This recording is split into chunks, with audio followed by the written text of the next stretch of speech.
It smells amazing. Hi, my name's Helen. I'm a chef here at the Waitrose and Partners Cookery School, and today I'm going to show you how to make sticky cinnamon rolls. First thing we're going to do is prepare all of our dry ingredients in a bowl. So we've got our plain flour. We're going to add the rest of our dry ingredients. So we've got some caster sugar, some salt. This one is an easy bake yeast. This is mixed straight into the flour. You don't need to reactivate it first. I'm going to mix all of these things together to make sure that they're really well dispersed, making sure that there are no pockets of flour. So now that all of my ingredients are mixed together, I'm going to make a well in the centre so I've got somewhere for my milk to go. And my milk is already nice and warm. I've kind of brought it up to body temperature, so this is the perfect temperature for optimal yeast activity. You could use alternative milks for this recipe, so you could use your favourite plant-based milk. I would recommend something like a soy milk or a rice milk. For the full recipe, we'll put the link in the description. So now the milk's in there, we just need to start mixing it together. So I'm going around the outside, so just trying to disperse all the ingredients as efficiently as we can. So I'm kind of bringing it into the centre and cutting it into the dough. I do want to make sure that everything is well combined before I start kneading it, so it will make my life much easier. It will be a much less sticky dough to handle. So once it comes together like this, I'm going to get everything off that scraper, make sure it's all stuck together in one nice lump in the bowl. Now it's time to get this onto the bench and start kneading it by hand. So you want your bench to be really nice and clean here. You don't want any excess flour there because that will just become absorbed into the dough. Best way to go about this is quite a stiff dough, so I would always recommend having one hand to hold it in place and using the other hand to press it away and then dragging it back in on itself. So we're just kind of stretching it and folding it in. I've been a chef for 9 years now, basically been covered in flour for 9 years now, pretty much every day.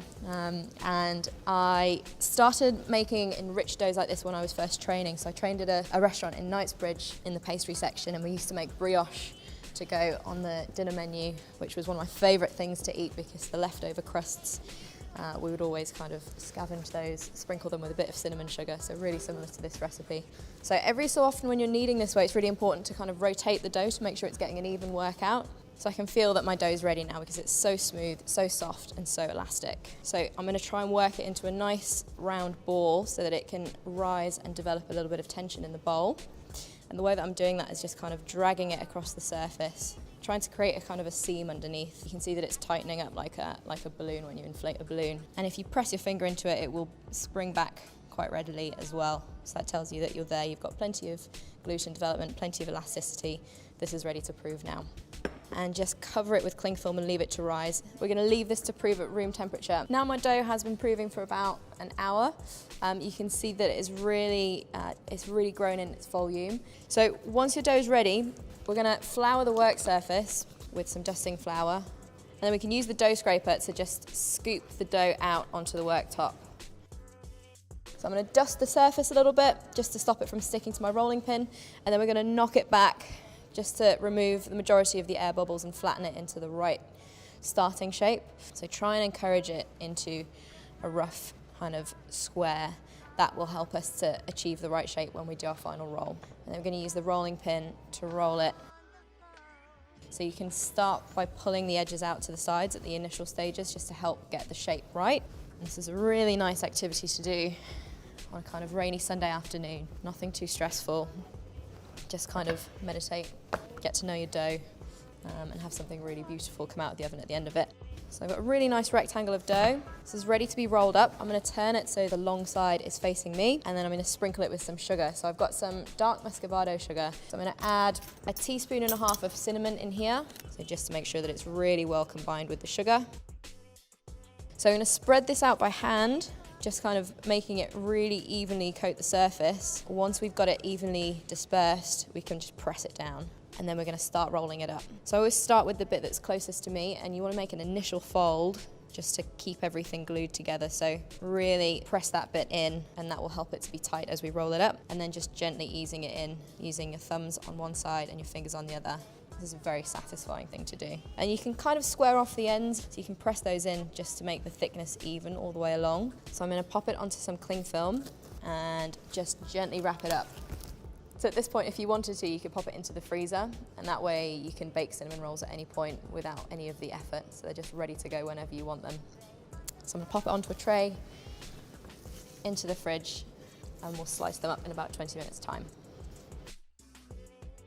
So my dough's been in the fridge for about 20 minutes. It's ready to cut now, as it has firmed up ever so slightly. Spray the tray with a little bit of oil spray. This is really good to stop them from sticking on there. So we need to cut this into 12 even portions.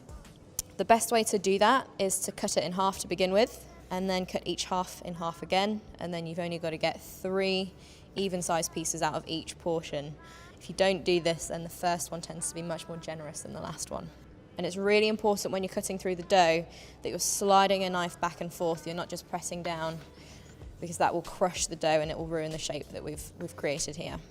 You can kind of shape them a little bit if they've become misshapen when you've cut them, so just easing them into the right shape. So just making sure that they're nice and level, pressing down any that are looking a little bit on the bigger side, and they're sat nice and snug so that they'll grow into each other. We want to cling film them so they don't dry out while they're proving, but to stop the cling film from sticking down, you can spray it with that oil spray to keep it from gluing itself to the buns as they prove. So now we're going to leave these to prove for about 30 minutes or so, just until they're nice and puffy and they've got a good bit of spring to them. So now my buns have proved, they are doubled in size almost, and you can see that when you press into them, they're full of air, very, very delicate. So it's really important to get them into the oven as soon as they're ready to go. Pop them in for about 12 to 14 minutes until they're nice and golden on the surface. So now my buns have come out of the oven. The best way to tell if these are cooked is if you have a little feel of them. So they should be nice and springy to the touch. You can obviously tell that they're nice and golden as well, so they've got a nice bit of colour to them. And as long as they're not feeling too doughy, so if you press into them and they don't spring back, it might be that they need another 2 or 3 minutes. For the glaze, all we need to do is add some warm water to a bit of icing sugar. It's best to start slowly here so you don't end up adding too much, and just mix it through until you get a consistency that's quite thick, but that you're able to drizzle over the top of the buns. I've got a nice drizzle consistency. It's really important that we get this over the buns while they're hot so that it will glaze them and it will set, and you'll get a nice kind of crunch when you bite into them. So just making sure that I'm spreading all of that glaze across the surface. It will drizzle down the sides. It's nice and thick, so it will create a nice layer on the surface. These are definitely best eaten the day that they're made, when they're nice and fresh. But you can absolutely store them for a couple of days. You just want to make sure that they're really well wrapped in an airtight container so they're not drying out. I think the best thing that you could do with these would be to make the dough the night before and have it proved ready to go in the oven in your fridge, and then you can wake up to fresh cinnamon buns. So when you break into them, you'll see that on the inside you've got this beautiful layering of the cinnamon and the really fresh dough, lovely crust with the icing sugar on the top. It smells amazing.